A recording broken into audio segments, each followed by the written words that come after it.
Canine Detection Collaborative, a detection dog training trio with Stacy Barnett. Hi. Robin Greubel. Hey there. And Crystal Wing. What's up? With humor and a big dose of theory, our trio talks practical training advice and features interviews with top trainers and scientists. It's Canine Detection Collaborative. Welcome back to the Canine Detection Collaborative. I am here with the fabulous Robin Greubel. Hello. And the wonderful Stacy Barnett. Hello. And I don't know if you've ever felt stressed before or been overwhelmed with anything. If you can relate to either of those thoughts, maybe some of the things we'll talk about today on our tangents, you can relate, or you can help others that have dealt with maybe finding the motivation to train or figuring out a schedule or just managing your brain. So we don't know where we're going to go yet. We'll find out as we go. Yes. So welcome along. Absolutely. Robin said, let's talk about mental management. And I'm like, okay, can you give me a little more than that? A little more guidance. Well, and Yeah. So we had a really busy August, and then my August sort of extended into September, and then it sort of extended into mid-September. And I was talking with some people about feeling like I was in survival mode. And because what I found myself doing was just looking, okay, what do I have to get done tomorrow? Yeah. And that I literally ended up doing that for about 2 weeks. And I started that last April. I really feel like it. I feel like last April I was okay. And then I said, next week's going to get easier. Yeah. And then it didn't. And then I said, well, next week, I can't wait, slow down next week. And then it didn't. Yeah. And then I thought, in the summer, I have all these things I'm going to have planned. And I didn't. Whoa. And then when I did have a moment to slow down, I got a concussion. And then when it was like, okay, I'm getting my brain back. Well, then I popped my knee. And it was just, and then I'm back to school. And so back to work, teaching high school. The first month back is just, it kicks you in the gut. And we don't have custodians. We don't have bus drivers. So all the stress of that is compounded. And then I have a dog that's very sensitive to how I'm feeling. And so I think that's part of too, what inspired us to go, yeah, let's do this. And then Stacy. Yeah, I have no problems right now. Yeah, is killing it. Sorry. No, I'm actually, I know it's so, you're like, we're talking about this. I'm like, I'm in a really good place right now. But it's perfect because you were not. I was not. I was actually in a really bad place. Actually, before distraction camp, before I came over, traveled 1,100 miles to Iowa. And I hadn't trained my dogs in ages. I was like, I was kind of like feeling very adrift. There was nothing else to really train other than some searching. And I was kind of like, blah. I'm like, I don't want to, And it really affected my whole, you guys are probably like, who are you? And what did you do with Stacy? and I think we've actually had these conversations like, I don't know who you are, but you're not normal. You. Right. You're not normal. You're not you. And what it ended up being, I think, was I just wasn't training my dogs. I think it was a big part of it because that is such an emotional piece of That's just intrinsically reinforcing for you. It is. And it just makes me happy. And I need to have those goals. And I need to have like this excitement of what I'm working on. And so I was in a really bad place. And then we started in Iowa every day training our dogs. And it was like, at first, I think I was very frustrated in the first time that we got together. And I'm sure Crystal can remember that. Robin can too. Like, I don't know what's wrong with you. But just really having a hard time, just focusing on just getting frustrated. I couldn't get like these small pieces of behaviors. And so the first couple of days were kind of painful, right? I have to be honest. But then we just started to train every day. And all of a sudden, I started to see progress in my dogs. And then through some conversations that we had, I started to develop additional goals and stuff that I wanted to do with my dogs. And now, I'm home and I'm literally training my dogs by 2 hours a day. Like they did a bunch of searching today. And then we did some of the dexterity stuff in the backyard. I did some healing. The dogs are just like, they're happy. I'm in probably the best place I've felt in the longest time. I'm happy. They're happy. Everything just feels very positives. So I feel like I was at that place like before distraction camp, before coming to Iowa. And right now I'm feeling kind of centered again, and I'm excited, and I have goals and stuff like that. So, well, and that feeling centered thing for me, I mean, you guys, I've resorted to the fact that I'm putting smiley face stickers on a calendar every day that I train a dog. That's awesome. But you know what? If that is giving you a visual, well, and it's right? just, I'm type A. I know everybody's immensely shocked about this. You're type A plus, Robin. Let's put a fire on that. You're not type A. You are type A plus. And so just the process of pulling the sticker off and sticking it on the calendar, I find reinforcing. Yeah. And it's not even so much that, oh, hey, I trained a dog. It's that I get to put the sticker on the calendar. Kind of like the Advent calendar in reverse, like, those little pieces of chocolate that you get when you're counting down for, for Christmas. And I also had to dissect out the dogs. I've got 7 working dogs. Well, okay, no, 8 working dogs. Well, 7.5. Blair's pregnant, so she's a half. She gets to play with some bumpers, and that's about it. Okay. And so I actually had to say, okay, these are the 3 that need to do detection work. Okay, 4, including Nico. He actually really needs to do healing work. So those are what you guys get to do. And then the other group gets to do hunt, test, field trial stuff, because that helps balance out my brain, that I don't feel like I'm getting too formulaic or anything with all of the hides and running the dogs on all of the same hide. Okay, Snore. So I'm hearing the power of routine and setting achievable goals as kind of the underlying of what you guys just kind of shared. And I'll say for me, I've been doing a goal every morning. Checkmate had his second hip replacement, and I've had some concerns because he's just not moving quite right. And I feel like he progressed faster after his first hip replacement. And I think it's a lot of learned behaviors, blah, blah, blah. So I'm talking to Bobby Lyons. We had her on the show. And so, I'm getting her help, and I was getting Ronnie's help. So I've got a whole team helping me. I'm just so fortunate. But the routine that I've started is every morning before work, I put in like a 2-minute training session with all of the dogs, and I prime it the night before, right before I go to bed. I do a little 2-minute session, and it gets me ready for the next morning when I wake up, because even though I'm not getting enough sleep, which is what the one goal that I said that I would have for this year, and I even said it on a podcast, I was like, that is what I'm going to do. I'm going to get more sleep. And I haven't even figured that one out. But anyway, I'm tired. I could sleep if I could just give myself whatever. So we'll get there in a minute. The routine is a short session before I go to bed. So that's what I'm thinking about. I put my phone away so that when I wake up, I start with that again. And that's so great for the dogs and for me. And it ends up being less than 10 minutes before I go to bed, and about 10 minutes when I get up, and I get up just a few minutes earlier to do it. And it starts my day off so much better. So if that's the only training I get done in a day, that's what happens. But here's what's happening. Because of Checkmate, I'm putting in about an hour and a half of conditioning a day for him. Wow. And I should be also doing that for myself, for my torn shoulder and my torn knees. And I'm not doing that for myself. And I need to find a better balance there. So that's where the setting achievable goals is kind of kicking me in the butt right now, because I was getting really excited after I visited Denise Fenzi in California in June. And I really didn't have any kind of goals anymore for Checkmate, other than to have him be happy and healthy. And she kind of put it in my ear, it's like, oh, why not? Like he has the foundations for IGP, he has the foundations for PSAs, the foundations for Mondio. Like, you could do it, decide what you want to do and do it. And she gave me some great guidance that I've been able to also share with others. And now that's on standstill. And without that little push, I have to keep reminding myself, because like, Robin, obedience isn't your favorite. No, right? It's not. That's fair. Fair. It's one of my favorites. Like, I love it. Know. It's so much fun. And then when it comes to conditioning, I try to make it my favorite, but I feel like it's just in my way. Yeah. Instead of, I know that it's a step in the right direction, but dude, the boy just turned 6. Like, yeah, I know. And I don't mean to be whining. I'm whining. I get it. But the achievable goals part is the part that I'm struggling with. That doesn't equate to whining, by the way. That's just like this. These are the emotions I'm feeling, and they're very valid. So that's not whining.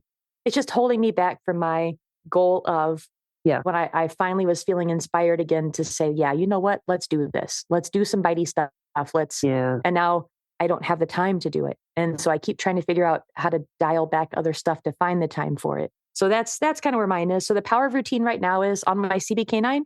I post the I'm not awake training every morning, except for when I forget to hit record like this morning. And that was so good. It was so good this morning. I was like, oh, but I mean, it's maybe like 6 minutes of training. And it's been cool to get the feedback from others that have messaged me and said, thanks for doing that. It's motivated them. I'm like, really? He said, okay. Cause it's pretty sloppy training. It's lots of words. I'm sharing it, like no edits. I'm sharing that stuff.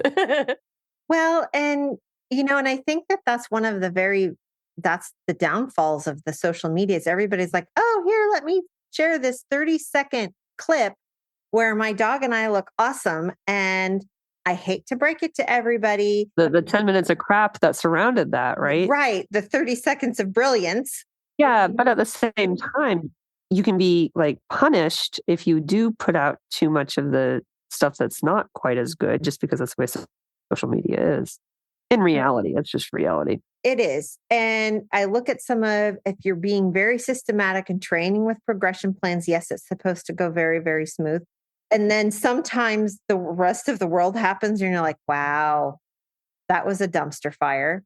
And so the thing that's been interesting for me is to really think about some of the stuff that I need to get done with the dogs felt really big. And so I had to really start concentrating on the fact that all of those big behaviors are made up of really small behaviors. And what are some of those small behaviors that I had to have figured out and put together? And I'm also looking at the whole fact that we're starting fall and I've got about 2 months before the weather gets to the point where it's not so fun to be outside. Especially in Iowa. And so that starts dictating what I'm going to be working on, because by the time the weather gets really horrible, my building will be done and I could do some of the behaviors that like healing. Which I'm loving, by the way. Yeah, maybe some of that will rub off. And so it comes down to that mental management and scheduling and I'll be really honest, I went and trained 3 detection dogs this morning and took Flash in to do healing. I know, nobody faint in a store. I came home, had lunch, and I sat and watched a TV show for an hour. Nice. Because I was like, you know what? I just want to watch some brain candy. And then I had a conference call and then I did chores and ran dogs. For me, a lot of it had to do with I just didn't have goals. And I mean, I did have goals, but with the nose work, it's gotten like, I'm on my 6th dog, right? I've got summit titles on 3 of my dogs, or one who's passed, a total of 6 summit titles over 3 dogs. And I love it. And I would never stop doing it. But it gets to the point where I felt like I was training the same old thing all the time. And so when I started thinking about, well, what else could I train? I couldn't actually come up with anything. And so to start that routine was actually really hard because I'm like, well, I don't know what to train. Right. Yeah. And then when I started talking to you guys about the ARSA stuff, right? And we had that podcast with Melissa Stagnaro, right? We talked about it earlier. And we'll put that link also in the show notes. That when we started thinking about something big, when I started thinking about it, I'm like, oh, I don't know if I could do that. That's really, really big. And now I've just been kind of like teasing out little pieces of it. I'm like, you know what? It is big. But by just thinking about things in the smaller chunks, I'm making progress. And I'm looking at, I started working, Crystal started me with the healing. Like I healed with, Judd used to, we did some competition type obedience and stuff like that. And I've trained a lot, but I hadn't trained these dogs. It had been a lot of years. And it just kind of got me thinking, yes, I can do this again. And when we started working on it, I'm like, this is just never going to go anywhere. Well, I have to tell you, the girls are giving me some really good work. And so the other thing is I'm like starting to think, well, I need to do this behavior. I need to do this behavior. And I think something here. And then now I'm overtraining that because now I want to like try to add this idea or that idea. I was working on stays with Powder and I put her in a stay in front of the sliders. I went upstairs. I took a video of this. I went upstairs into my loft and I'm dropping stuffies down. Oh my God, I saw that. That was next brilliant. to her. Well, now Jean Cody, right, who Yeah. actually had Powder's mother, Proxy, Canine Proxy, who was on Massachusetts Task Force 1. He said, no, let's see you try that with a green ball. So now I'm like, challenge accepted. So now that is kind of the next thing I want to do, is to drop her green ball next to. I've started it. We tried it the one time and she's like, ah. And I'm like, you need to sit. She goes, okay. So it wasn't perfect, but it's getting there. And now I'm like, okay, but now I need to generalize it. So I took them out searching today. And then at the end of her search, she was wonderful. She did a really nice job. I put her into a sit stay in the middle of the field. I'm like, let's work on this. Let's work on some active stays. I had her tugs. And then we did some play skills. Like I had her, and we love those Phoenix tugs from Redline Canine. She hits that. She's doing some switch. She's doing all, and it's just like, you know what? This is fun again. And I needed to have the big goal. And then I need to think about it in terms of what are the little pieces. And then I felt like I had direction. Because for me, I was like, well, we don't always win everything or anything like that. But it's like I needed something new to kind of light the fire under me to do in addition to what I'm doing, right? My excitement for the last couple of days has been getting Flash out of the car and teaching her how to do blinds. And so at the point when I can have my puppy doing 75-yard blinds, and let's think about this, people, they're not truly blinds because I'm teaching her basically to look for an orange cone sitting on top of a 5-gallon bucket. Okay. Right. But she's learning run out with purpose to go to the thing at the bottom of the thing is a bumper, pick it up, bring it back. It makes her tired and it's teaching her those specific skills. So it's just kind of fun. And my friend Zach is like, well, Robin, just add 3 yards a day. Pretty soon, just add 3 yards a day and you'll have her doing 200-yard blinds. Yeah. Yeah. Oh, a progression plan. Huh. What exactly. a concept. Right. And then you start thinking, well, like it was kind of like with the stays. Like Powder did a 5-minute out of sight sit stay. That's awesome. 5 minutes. Yeah. Which is the FEMA equivalent. We have to do a 5-minute out of sight down stay. I mean, granted is outsider sliders, but it's in high state of arousal. So which I'm trying to I'm purposefully training a lot of this in high arousal. Yeah. And we don't have this elsewhere yet. But then I'm kind of like, okay, well, we have the ladder work for the ARSA stuff. I'm like, well, what if I do this? What if I put it on an incline? What if I add the metal ladder? And it's been fun. And I think it's finding those little tiny things. I mean, and Crystal, I feel you on the sleep thing. Yeah. And one of the things that I've started doing is my phone at 9:00 at night flips from, I think they call it nighttime mode. So my whole screen, instead of the blue light, it's now like an amber background.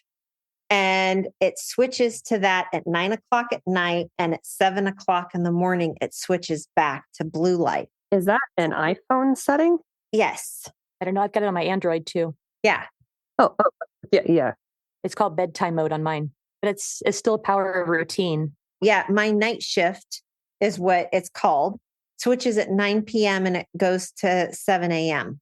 And that is actually becoming a cue for me to put down your phone, go to bed. Yeah. Mine does it at 10:30 to 5:30. I mean, it's whatever time you set. So at 10:30, when that goes off, then it's usually when I train the dogs. And then when it goes off at 5:30, then I get up and I train the dogs again. But, again, it's just super short session. Yeah. So having some sort of a cue is kind of. I think the other thing. Because it's so easy to get sucked into all the other stuff that you need to do. And I feel like I was hearing another thing for mental management is kind of seeking support is kind of what I was hearing about, just the different people and motivating and different ideas. And the support that I feel like I have such a great support system. And my dog club is just fabulous. And we're growing. And Nancy is our president. And she has created such just a positive place. And that's the thing I look forward to every Tuesday night and every Saturday night. Like that is it.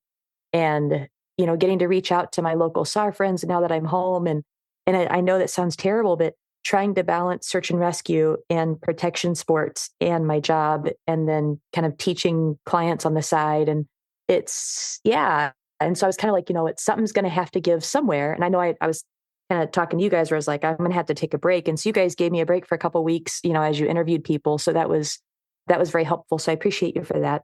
But I think that seeking support piece is really important. Something else that I heard you say, Stacy, was about kind of adapting to your energy level. And, when you first started training, when you're in that kind of rough spot, we didn't train very long. It was short and it was just to get back in it. And then now you're like 2 hours a day. And I'm like, oh, dude, I can't even imagine. I'm like, I'm wearing out 3 Maranatha dogs a day. Yeah. And I used to do that. That is a freaking feat. Seriously. Just I recognize that right now I don't have that energy to be able to dedicate to them. And so then I have to not beat myself up for it. But I do think that's such an important thing that it's okay to adapt to the energy that you have. And my intensity right now, I have to match it to, maybe I have to do more brain-based stuff if I can't do the physical stuff. So for Radish and Yukon, it's all brain-based stuff right now because all the physical time is getting invested into checkmate.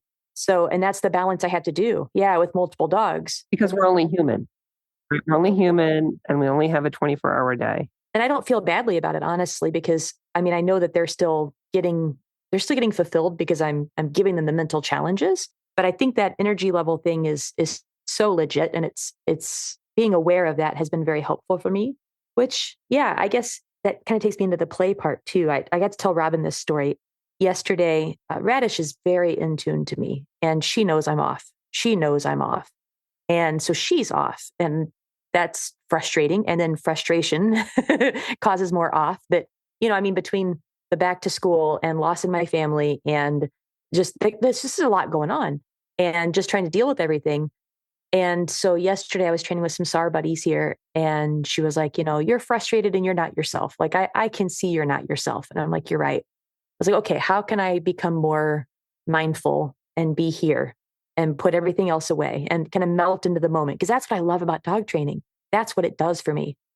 And I said, you know what? How about this? I'm going to get Yukon out and I'm going to go play with him because he brings out that joy in me now because there's no goals of anything besides just enjoy the goofiness. Yeah. And so that's what we did. And then I felt my shoulders kind of come out of my ears and I felt my posture get better and I felt looser and I'm like, okay. And then I got Radish out and I got her 3 favorite toys out. And sure enough, she didn't choose the fur ball. I couldn't believe it. She didn't. No, she chose this little orange ball with a blue handle. I'm like, oh, okay. And she went nuts for it. And I had this engaged little dog that just wanted to do everything. And I didn't feel any of that pressure or stress or worry or whatever. I don't know what feelings I had, but they were heavy. They were so heavy. And just playing with my dog. And I'm going to say just there because in that moment, I wasn't perceiving as that's what I really needed, but we both needed that. Yeah. And we went right over, we healed, she healed with me and I sent her over for odor and she was brilliant. And getting both of our headspace in the right place. Cause I always talk about getting the dog's arousal in the right place.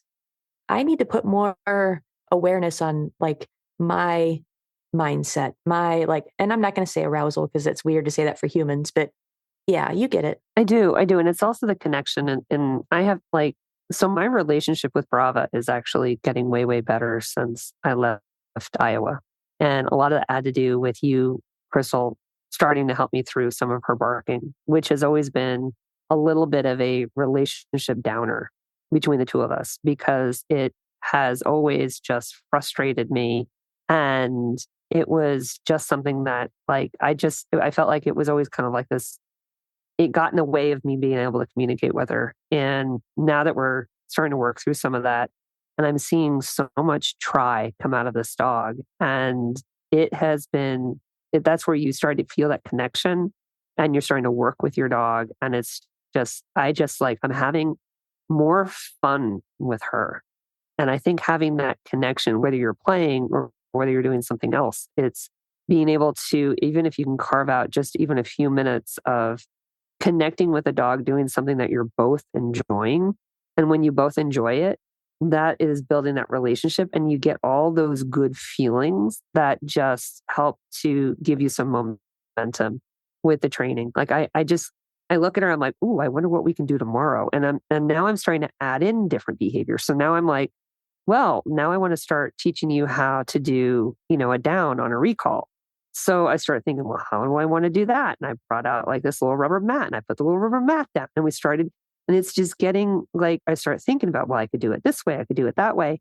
And I didn't really have that kind of mindset with her other than because we always had kind of this challenge, this elephant in the room. And now granted, she still does bark occasionally, but it's more like probably just more annoying to my backdoor neighbor than anything.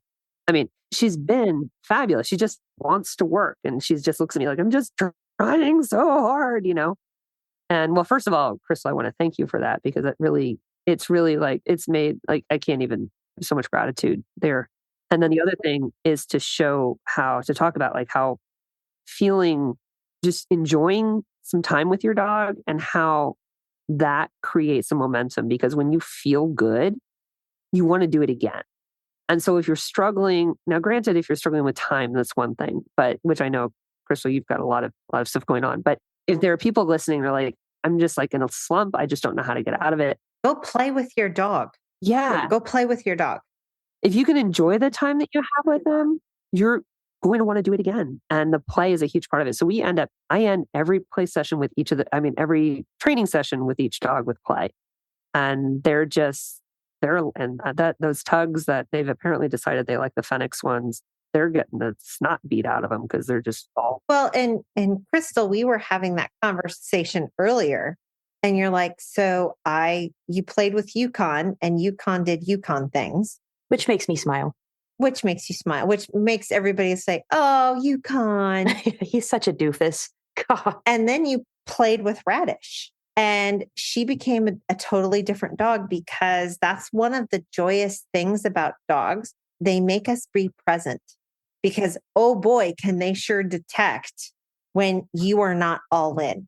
Oh, and she's making me learn so many new techniques. I mean, that's where I really had to remember that playing is probably our very best way of connecting in that bond.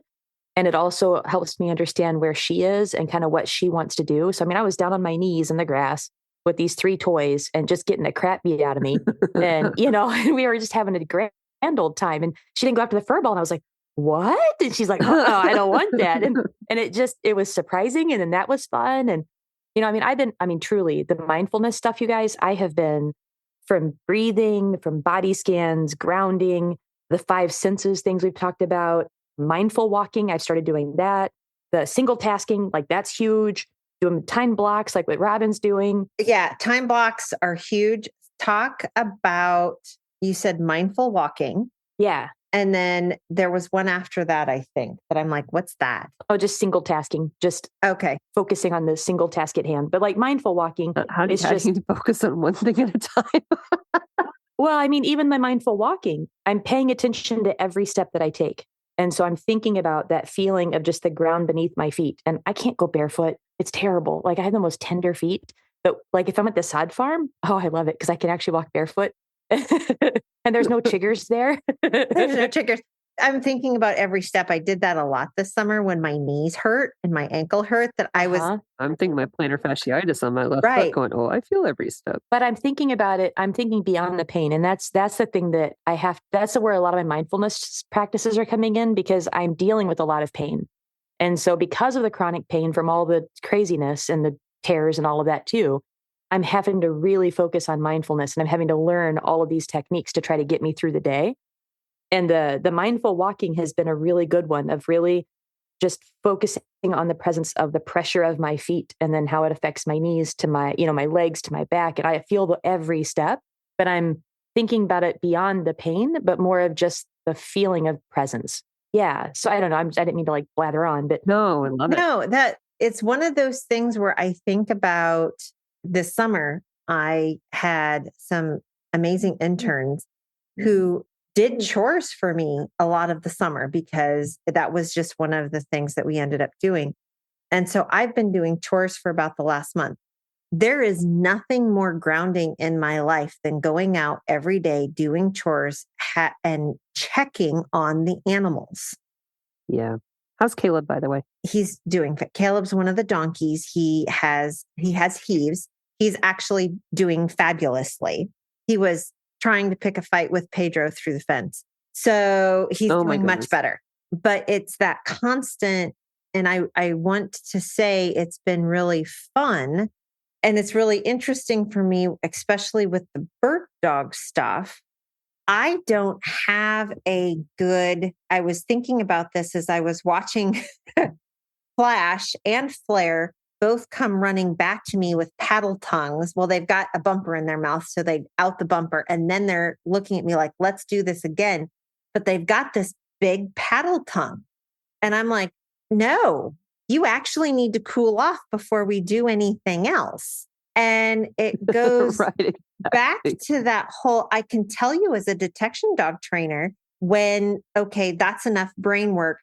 We were doing hunting today, and Sheba probably had in total 15 minutes of systematic search sniffing. Wow. Right. Through all of the different problems that we gave her today. She's tired, but we did it in air conditioning. And so she's not getting overheated like the bird dogs are doing. And so I'm now trying to regulate and find out that balancing point of, because I also have the problem that you guys would do this again and again and again until you like pass out in a bad way. Oh, yeah. Oh, yeah. Oh, yeah. So, when can I pull the plug?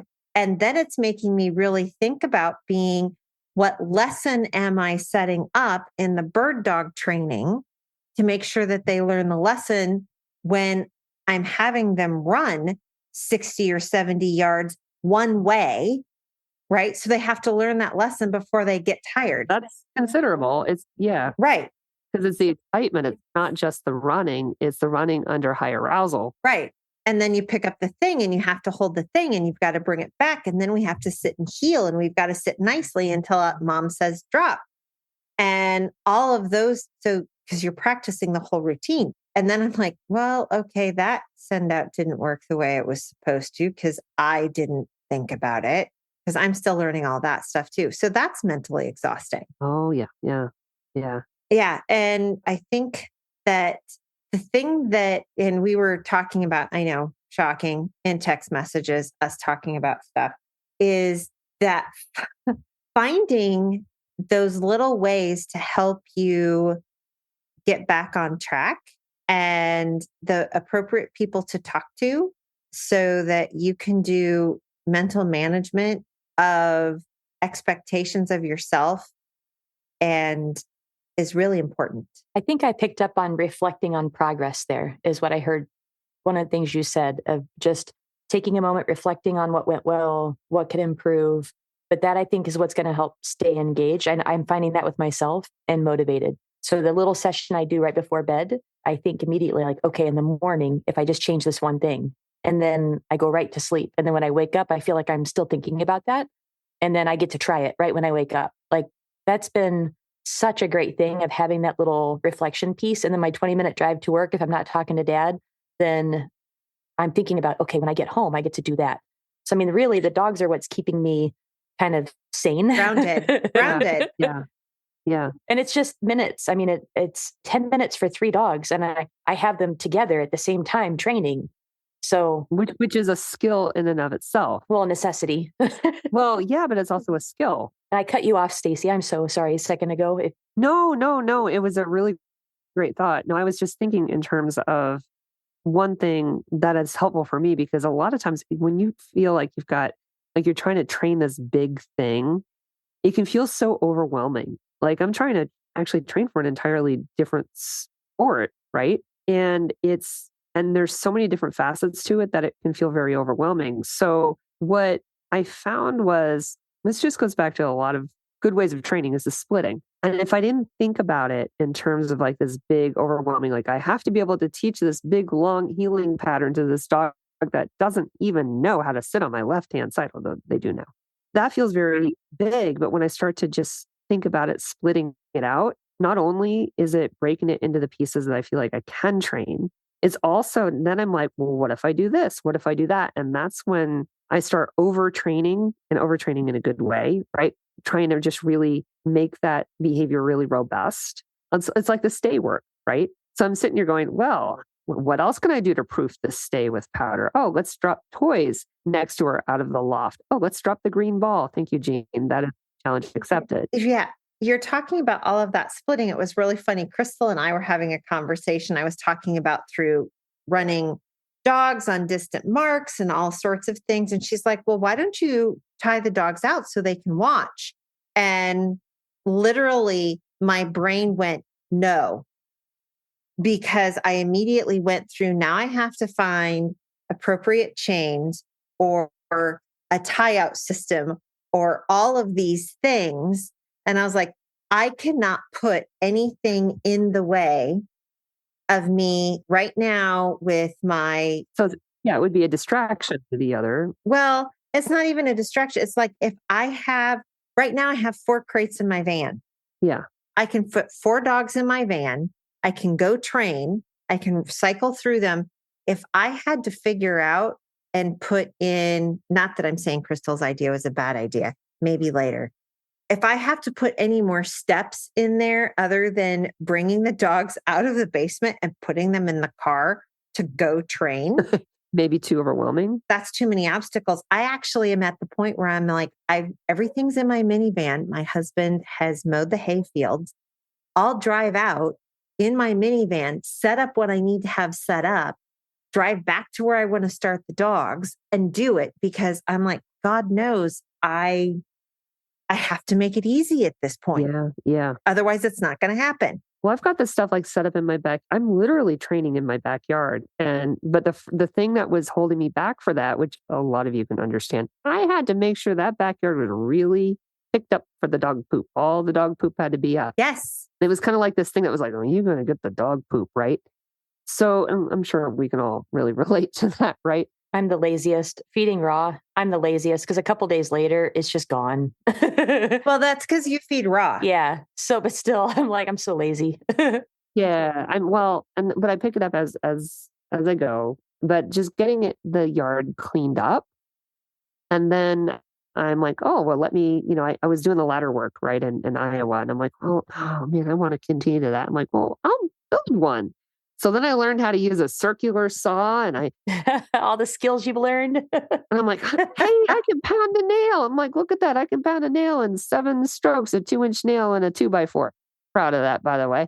But carrying the wood in my van, I was not that smart. Anyways, that's another story. But it just really kind of like it got this momentum going. And it's interesting how those little teeny weeny steps, but it can be overwhelming also. Yeah. The whole sticker thing evolved from the fact that Stacy this summer, we both had SodaStream bottles, which I've lost one, by the way. I don't know where it's at. I'm somewhere around my place. All of mine, none of them have stickers on them, by the way. So I have only my own. All of mine have stickers. I had to put stickers on my SodaStream bottles so we didn't get our SodaStream bottles mixed up. So I had this whole thing of stickers sitting out in our mudroom, and it would I like stickers. And so it was mocking me. And I'm like, where else am I going to use all of these stickers? So I was like, every day I train, I'm going to give myself a sticker because I can. I like that. Yeah. Yeah. Look at me in my little chore chart. Do you have stickers for each dog? Like, does each dog have a sticker? I just have a smiley face sticker that says, I train dogs today. Awesome. Okay. Right. And I was like, maybe after I'm at the point where I'm going to say, like, tomorrow I'm going to go, well, this will air after this. I'm going to go watch field trial work tomorrow. So I'm also going to be like, I'm leaving at this time because I need to get home because I do need to train a dog or 2, right? I don't have to train them all. So I know this is going to air after, but I've got a level 2 vehicle trial with Y. And so I could either train in the morning or I can do something, not necessarily like odor work. I can just stop somewhere and just even get them out, do a little stay, a little healing or, something like that. And that's still my time, right? That's still my time training. Like trialing is also kind of included in that. But I think what's important is that you just kind of get the momentum and you don't have to feel like, oh, if you have multiple dogs, you have to work all of them every day. I think it's just a matter of being able to be engaged and being able to just, you're doing something every day. You're enjoying your dogs every day. So it doesn't feel like a chore. Well, and I also think that going and watching this field trial, I'm learning. That counts as training. Exactly. But that still means I need to come home and work on, I don't have to go throw birds. I don't have to go set out odor. I can work on healing and sit stays. Yes. Which will benefit everything else that I'm doing. Yes. So anyway. There's a couple pieces to that too. I think for my momentum in my kind of mindfulness practices that I'm trying so hard, and like at school, I really am trying to be very mindful there, especially. And I'm trying to not be, I'm trying to stay as neutral as possible and always just thinking this is information. This is information, and that can really be a challenge at times. And so part of what's really helping me with that momentum is reflecting on my relationship. So that's where when I can end a session and I can say, did we both have fun? Did we both enjoy that? Did we gain? Am I seeing a stronger bond and a connection form? And if I can at least, at the very, very least, keep that as my primary goal always, I think that's been probably one of the biggest things for me. And the other thing that I practice a lot, and I'm trying to, especially Thanksgiving time, November is like the month that I always rejuvenate it, but it's the gratitude and acknowledgement. And our training buddy, Alyssa, started this, and I've kind of taken it a step further. And she said that every session when I'm done, I thank my dog for their hard work. And the piece that I've added recently is I also would try to then acknowledge the fact that I have been dedicated and that I'm a piece of that too. So I thank my dog, but then I also try to acknowledge what I bring to the table. And I think that's what I really need to improve. So, I mean, if you guys have tips on how I can be better at acknowledging, myself as that trainer, I need that, because I know part of it, I can celebrate milestones. Mm-hmm. I love sharing success stories. I think having our training groups are so nice. We have our little training accountability buddies. And I think by having that, we can kind of acknowledge each other's challenges, and we can say, yeah, I've had the same challenge. And that feels good to know that, I mean, I know I'm not alone, but just to have others that recognize those and are dealing with those.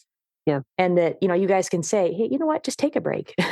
You need to take a break. I'm like, yeah, Kit Kat time.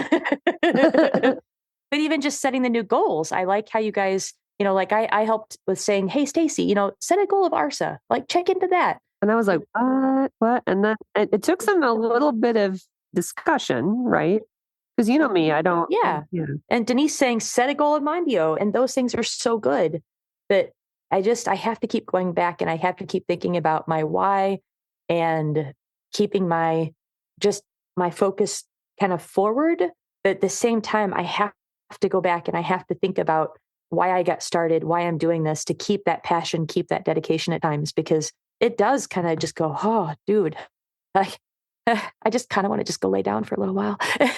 Yeah, sometimes it gets very heavy when you've got hurt dogs. Yeah. Multiple dogs. Yeah. All of it can get really, really heavy. And I think it's been interesting for me since I started splitting up the groups of dogs, is I'm like, not all my dogs have to be good at all the things. Right. I can take this group of dogs and we can focus on this thing, even if it's the next 3 months, because you know what?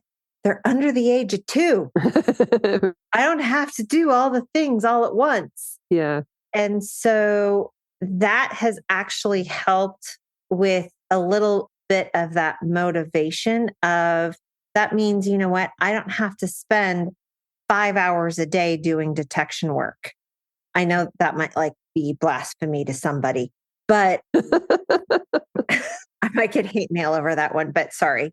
It also allows me to work on fun, different things that advance my skill set, so that I have to be thinking about different problems. Because it's also whatever we're working on, even if it's not core to what we primarily do, right? All the other stuff helps everything. It just helps everything. Yeah. So even though you might be like, well, this is our fun stuff, the fun stuff helps the stuff which is your course. Which goes back to Crystal's whole concept of, is the relationship furthered by what we just did. I mean, I look at Brava, right? So here she is climbing a ladder and doing all this stuff. Is that going to help her nose work? Yeah, actually it will. Because well, that's great conditioning. It's conditioning, but it's also building resilience. It's building some grit.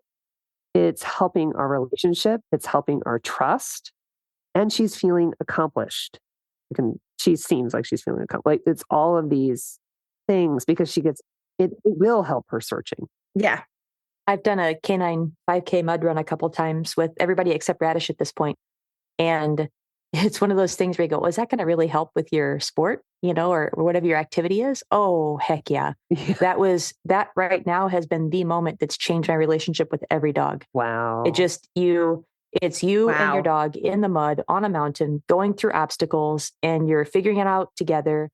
And that grit that you have to bring together is just, it's priceless. Yeah. I mean, Yukon and I are my favorite pictures from the mud run. And it's us on this swinging bridge, hands and knees, and I'm over him, and I had a concussion. I had a cut on my head, I had passed out in the shower the night before. Don't even know why, the altitude and such. And I mean, it was just so intense. And the two of us, it just, that moment, and those are the things that I think about. And I'm like, yeah, let's go train a dog. Right. Hey, we need takeaways. We do need takeaways, ladies. We do. Looking at the clock, it's like, oh, really? I could keep talking about this for like forever. I know. So here's what I was jotting down notes because that's what I do.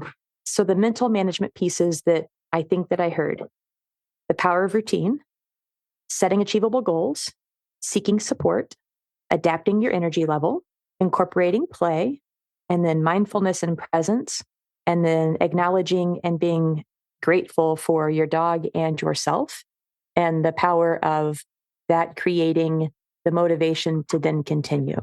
So those are the kind of the 7 things that I kind of took away. And there's probably more, but the ones that hit me the most. Oh yeah. Yeah. For me, it's the momentum and breaking things down even smaller, because how do you eat an elephant? One bite at a time, right? It's kind of like the old adage. Okay, you guys, why are we so mean to animals? No, it's just this. Robin and her cats, you and elephants. I know. But that's the saying, how do you eat an elephant? One bite at a time. And that really is, if you've got a big goal, you got to eat it one bite at a time, and splitting it out and challenging yourself. Well, what if? Like if you could ask yourself, what if I do this? What if I do that? That can, for me, it creates a little bit of that like excitement and that spark that helps to create that momentum, because that momentum is what can get you out of a slump. And my takeaway is, let's just say that I've been doing that stupid sticker thing for 5 days. That's awesome. Right. And if it makes your soul sing to do something that's a little silly, but it helps keep you accountable and drives you to get out and train your dog, or go for a walk with your dog, or go out to dinner with your husband or something, do it. It's perfectly okay. And absolutely, finding accountability buddies are huge. And especially in a group that there's no judgment. Mm-hmm. And even if you don't train, it's more of a, hey, what can we do to help you? It's not a guilt trip of, oh my gosh, go train.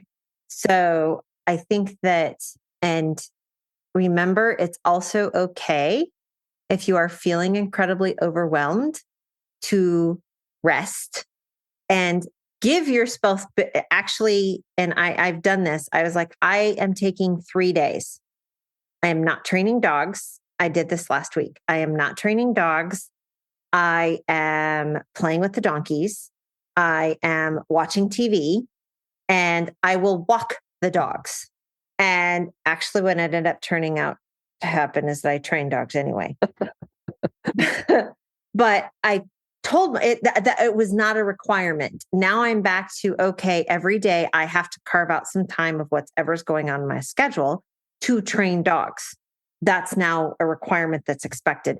Last week, for those 3 days, if I wanted to sit on my butt all day and watch 8 hours of Star Trek, I was like, rock on, you can do that. So, ladies, thank you. Yeah, conversation. Thank you so much for a wonderful conversation.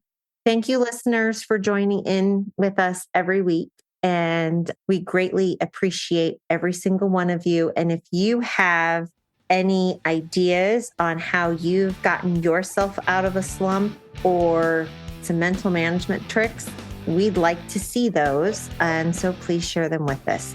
For now, go rest. Canine Detection Collaborative! We appreciate the time you spend with us. If you liked this episode, not only should you follow us so you don't miss the next one, but please also rate and review us in your favorite podcast app. For info on collaborating with us, go to k9detectioncollaborative.com. That's K9detectioncollaborative.com, where you can find our socials and pick up our latest monthly freebie. Join us again to talk training in the next episode.